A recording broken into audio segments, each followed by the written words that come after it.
Hi, my name is Andy Gainor. I'm a regional vice president of sales, specifically in the Southeast region for the 20 MSP. My job is to bring the 20 and share what we do to customers who'd be interested. Actually, I think we got cold called by somebody at the 20, and we took the call and we really liked it and ended up loving the model in general and how we're doing the MID model as opposed to a hybrid mix of managed services with break fix, and really being able to deliver excellence to the client from a quality perspective and diversity of skill and speciality that's available at the 20s model. I mean, there's just no way on our own we're going to be able to build the kind of metrics from a support desk perspective and offer the tools with the expertise behind it on our own. And we just knew that and recognized that. And then if we did do that, maybe we could have, but it would have taken us a long time to build that up. And so we realized this was kind of the cheat code, and to get this fast and to scale fast and really focus on the things we wanted to focus on, which was business and business growth, rather than actually focusing on the day-to-day desktop jockey support tools and managing those.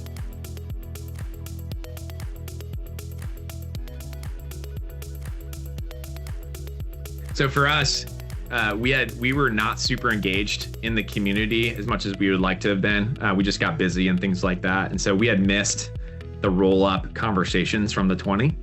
And so when we got reached out to by the 20 staff for scheduling a call with Tim to discuss the roll-up, quote unquote, we had no idea what roll-up was. And so Michael, my boss, just sent a picture of a fruit roll-up back and said, I don't know what this is.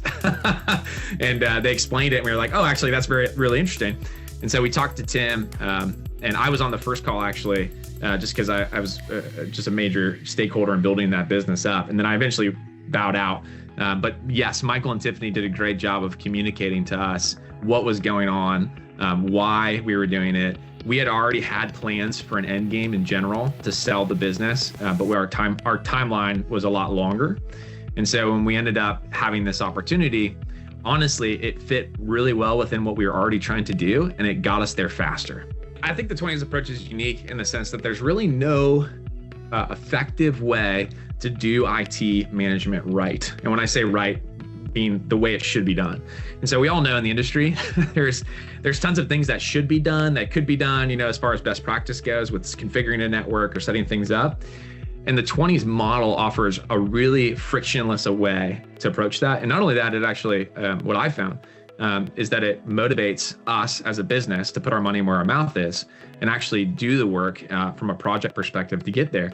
And so we've got goal alignment with our customers. They know that they're going to have the best practice and doing it the right way. And we're motivated to do it because the more cleaner and greener and less problems they have, right, the more profitable we are. Versus any other model, they're not really, especially with break fix, there's no reason to kill the golden goose is what I say, that's giving them all the money and giving them all kinds of project fees. And even if they did and their goal was to make a cleaner and greener environment, they still have the big project gap that they're going to have to convince a CFO who might not know, understand, all that kind of stuff. And so I think from looking at it from, hey, how can we best serve these people the way they need to be served? The 20s model is really the easiest and best way to do that. And I think, honestly, it's the most honest and transparent way to do so, because you're just going to get where you need to be, and you're not having to deal with those money conversations or all that friction that you would have in any other model. And I'll just say culturally, it aligned really well. A lot of times when you get to a bigger company, especially when you're in the small company mentality, moving into a bigger company, there's always like, hey, how much bureaucracy, how much, nickel and diming, all these kind of fears of moving up into a big, more corporate atmosphere. I can confidently say none of that was going on at the 20.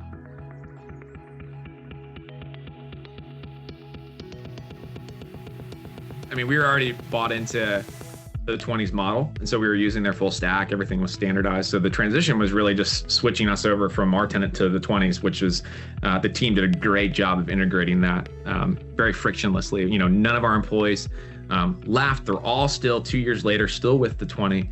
And a lot of, I think what's cool about it is we've actually seen some of our employees, like I have one specific technician in mind that we just knew we were kind of at the ceiling of where he could go.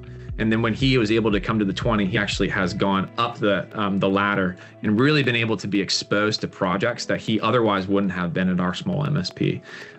So really excited. And then as far as I'm concerned, I was able to, just as a salesperson, as being my skill, was able to actually be introduced to more deals and bigger deals than I would opposed to just in my little market here in Charleston. You get some of those big deals every once in a while in Charleston. I had a few, but I get now introduced to bigger deals all the time just because of the 20's footprint. And so, yeah, I think long story short, for employees, they just get to climb and grow in their career in ways they just couldn't with a smaller MSP. And so it's just a win-win for everybody, really. All of us are better off being at the 20 than we were at TS, even though there were fun days, right? They were small and there's autonomous and it was really intimate. There's bigger, more complicated problems going on now, but overall, it's better for our career and our professional development. And quite frankly, we're all making more money than we were before because we've been able to grow in our careers and move up the ladder. Being able to talk to people who can help you specialize in that skill. You just learn things that you just wouldn't at a smaller company. It just is what it is. And I'm really thankful for that. So I feel like I've leveled up in my sales ability because of the result, and that I wouldn't have otherwise. Like I said earlier, exposed to things that I wouldn't have in a smaller market or smaller setting, and just rubbing shoulders with people who have just had lots of experience. I would say for the future of the MSP industry, we're in a season of consolidation and M&A. There's no doubt about it. I think everybody's pretty tired of seeing it on one degree because it's just talked about all the time. But the reason it's talked about all the time is because it's just something that's happening. And so I would say we're in the early days in a lot of ways of like banking. So if you think back in the early 20th century, there was a lot of local banks, small banks. You can even think of It's a Wonderful Life, right? George Bailey, he worked at a local bank, and that was far more common than it is today. Whereas, today you have big banks, and a lot of those big banks have come out of those consolidation processes back from, the mid and early 20th century. And so we're very much in that right now for the MSP market.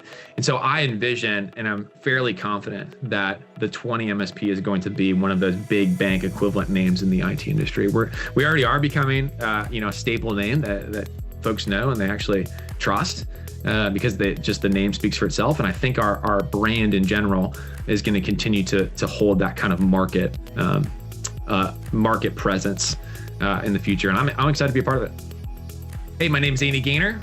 I'm the Vice President of Regional Sales for the 20 MSP, and I'm happy to be with the 20.